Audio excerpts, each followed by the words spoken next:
Yeah. Awesome. Welcome to SeaWorld Inside Look here at Penguin Encounter. Now, of course, we are wrapping up Inside Look this weekend by celebrating National Penguin Awareness Day. So, happy National Penguin Awareness Day to you guys out there and to all my lovely birds inside. Now, what I'm here to do today is to tell you a little bit about what's going on in this exhibit, how we take care of these birds, and what is going on right now. So we are in some exciting times. We are wrapping up the tail end of our small species breeding season. So today I'm just gonna give you a whole lot of information about what we did this season to raise all of these chicks. So hi, it's nice to meet you. My name is Emily. I am one of our zoological specialists here at SeaWorld, which just means I'm a penguin zookeeper. If you are brand new to the park today, I want to say welcome. We are so happy to have you here. And if you are returning, we are just as happy to have you back. I'll give you an introduction. This little guy in front of me, this is a macaroni penguin chick. Now this guy, his number is called 275, so that is his identifying number. We keep track of all of our penguins inside this exhibit by those identifying numbers. So if you're noticing all those bracelets that those penguins are wearing, that is how we're keeping track of everybody in here.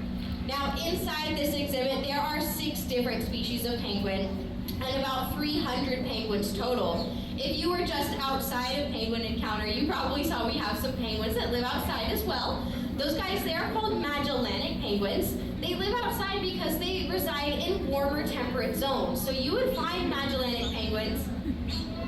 Can you hear his chirps out there? We would find Magellanic penguins living in South America, in Argentina and South Chile. Their breeding zones would be both the Atlantic and Pacific coasts of South America. So those guys can tolerate much warmer temperatures, and they wouldn't be living in a snowy exhibit or environment like inside here. Whereas these penguin species, these 6 species inside here, you'd find in Antarctica or on islands around the continent of Antarctica. So subantarctic islands, so the northernmost peninsula of the continent. So all would tolerate very cold temperatures. So inside we are coming to you from a very chilly 25 degrees Fahrenheit. But these guys, especially our emperor penguins, can tolerate much colder. So in here, the 6 species, of course, the emperor penguin is the largest species of penguin in the world, as well as in this exhibit. Now, we are the only place in the Western Hemisphere outside of Antarctica where you can see emperor penguins. It is a very special thing to be able to work with a species like this.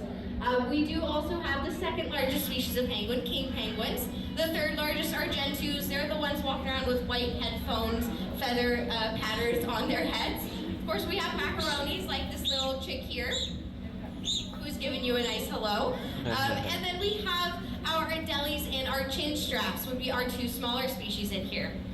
So that is what's happening inside of this exhibit. Those are the species that you guys are looking at, but a little bit more about these chicks. So we're wrapping up small species breeding in here. What I mean by that is every species except for our kings and our emperors have just gone through their breeding season, their yearly annual breeding season. Now we successfully raised 21 penguin chicks this year at SeaWorld San Diego. Now that is a lot of penguin chicks to manage. We did not do it all on our own. We did hand raise a lot of our penguin chicks this season, but we also had a lot of help from their parents out on the rookery. The rookery is actually this rocky area right behind me in the exhibit, and that is providing a place for our birds to build their nests with those rocks, lay eggs, and raise their chicks. So we had a nice mix this season of hand-raised birds that were raised by the animal care team here at Penguin Encounter, as well as birds that were out on the rookery under their parents being raised.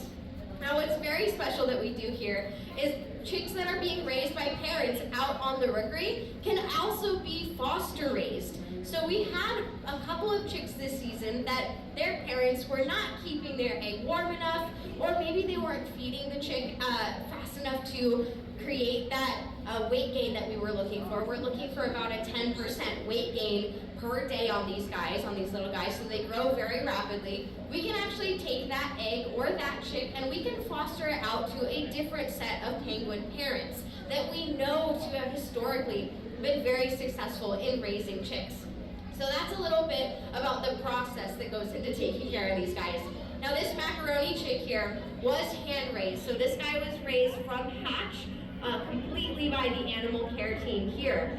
So when they're very little and just hatched, what we're doing is we are starting out by feeding them basically a fish milkshake. And it is called formula, and it is blended up fish and added vitamins to help support them in their growth.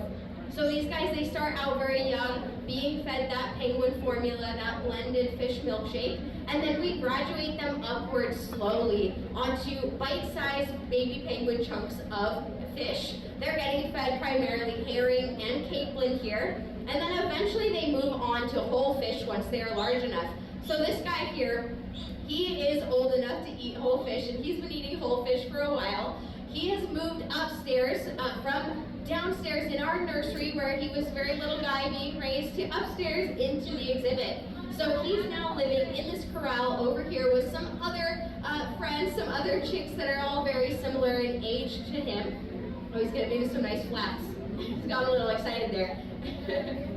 So he's living upstairs in this corral in our own basically man-made creche here. Now what a creche is so out in the wild, what penguin chicks would do when they get a little bit older and they're a little bit too large to fit under their parents at their nest, they actually begin to wander away. And at that point, they would be so large that it would take a lot of calories to sustain a chick of that size. So both mom and dad would be having to go out to sea to hunt and forage enough to be able to feed that baby. So out in the wild, those chicks around those age would be grouped together to provide them a safety in numbers, to help prevent aggression from other penguin adults that aren't their mom and dad. And so that is what we're doing here with these corrals. But ours have the added benefit of protecting our birds from going into the pool too early. So can you guys see he's got some fluffy feathers on his head? I know it's a little bit hard to see through the glass. Now this guy, when they are very little, and I'll show you a younger chick in a moment here, they have this very fluffy chick down. Those feathers that's comprising that chick down, they are not waterproof. However, on his back here, these darker feathers, that's his juvenile plumage. So that is growing in and replacing that chick down in a process called fledging. And what that means is that juvenile plumage is waterproof. But when they're younger and they have all the chick down all over their bodies, if they were to go into the pool, they would just get way too cold. They wouldn't be able to have that waterproof capability of the juvenile plumage or adult plumage for our adult birds in here. So what we're doing is we keep them in those corrals over here until they are practically completely fledged, and then they can move out into the exhibit and join the rest of the colony when they're ready. So this guy, he is just about ready to start moving out into the exhibit, and pretty soon we'll start doing some nice supervised field trips out on the ice. We want to get them comfortable out here, get them acclimated to the rest of the colony in a safe way to make sure that we're nearby in case they need some help. Now he is very happy, very excited, he's giving you guys some flaps, but it is time to exchange him out for a different penguin chick. So if you'll just give me 1 minute, I'm gonna go ahead and grab you guys another chick. This guy is a little bit younger, around 40 days old. Now this is not a macaroni penguin, this is a Gen 2 penguin chick. And you can see he's a little bit younger, he's a little bit smaller, and he's got all that fluffy chick down all over his body here. Now this guy, he was not hand raised by us, so he started out sitting in his egg under mom and dad back here on the rookery, and he was actually a foster raised chick. So this guy, when he was still in his egg, we took that egg and we gave it to a different set of penguin parents that we knew were very successful in raising babies, and they did an excellent job at taking care of this guy until he was about 28 days old. At that point, he had grown so rapidly that he could not fit comfortably at his nest under mom and dad anymore.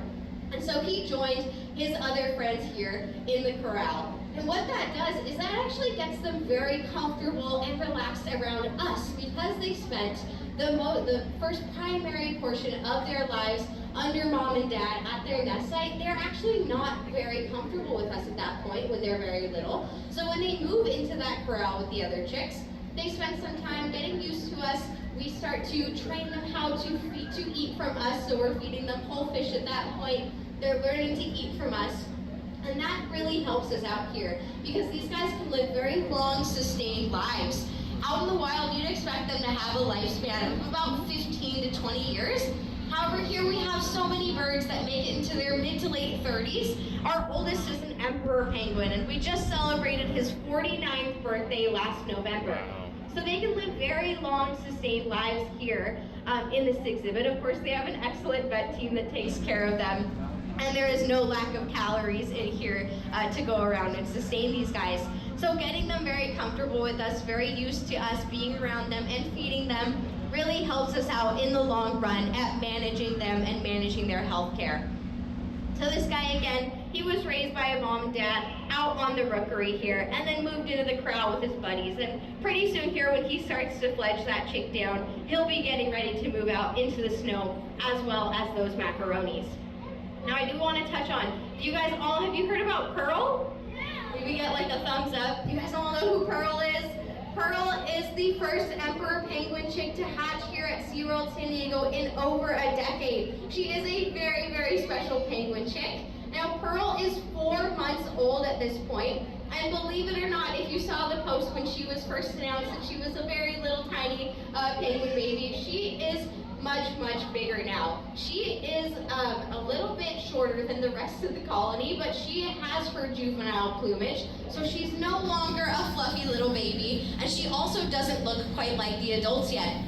But if you keep your eyes peeled, I'm trying to spot her now. She's actually behind the mountain, I believe, hanging out with some of her buddies. But she is really enjoying her swims out in the pool lately. She's making full use of the exhibit right now, and she has joined the colony out here in the exhibit. So if you're looking for Pearl, keep your eyes peeled in the water. That's been her favorite zone to be in lately. Snow angels, it's a lot of fun for them.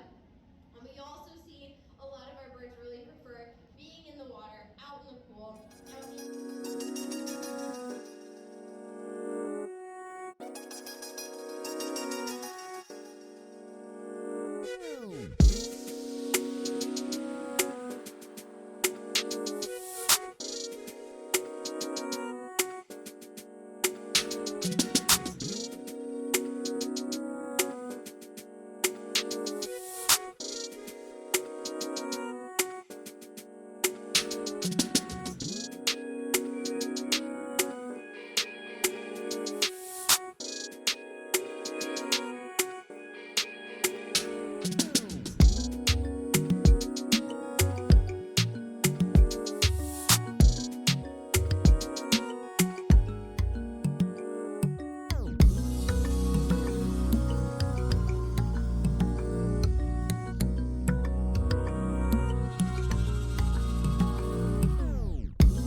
This guy has been like, Just watching. He's like on. I am the king. He's on his over. He's on Pride Rock, Pride Iceberg. He's just like, yeah, very cool. I wonder if that's the older one. It's the one with the grayish feathers. He's an emperor penguin, right? Yeah. He's the big boy. Could you see Pearl in the back of the rocks? I couldn't really see her. That's okay though. It's okay. I just saw a little bit of her.